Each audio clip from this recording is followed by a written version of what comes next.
नमस्कार, आपण पाहता हिरकणी न्यूज. हिरकणी न्यूज प्रत्येक क्षण ताज्या घडामोडी आणि महत्त्वाच्या प्रत्येक बातमीसाठी नेहमी तत्पर. नामदारवाडीत 2 लाखांचा दरोडा.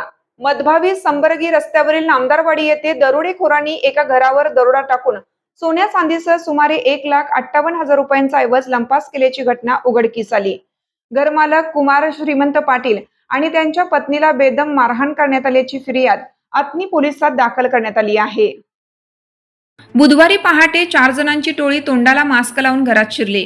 कुमार पाटील हे शौचालयास गेले असता त्यांच्या तोंडावर कापड टाकून त्यांना मारहाण करण्यात आली.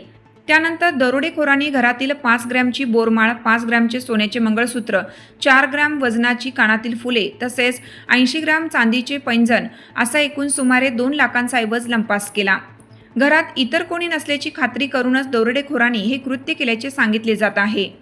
चाकूचा धाक दाखवत संपूर्ण दागिने लुटल्याने परिसरात भीतीचे वातावरण निर्माण झाले आहे.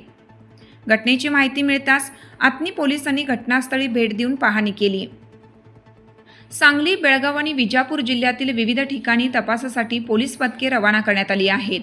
अशा प्रकारच्या घटना वारंवार घडत असल्याने नागरिकांमध्ये भीतीचे वातावरण पसरले आहे. चोरट्यांचा तपास करण्याची मागणी नागरिकातून होत आहे. आपल्या हिरकणी न्यूज चॅनलला लाईक करा, शेअर करा आणि सबस्क्राईब करायला विसरू नका. आणि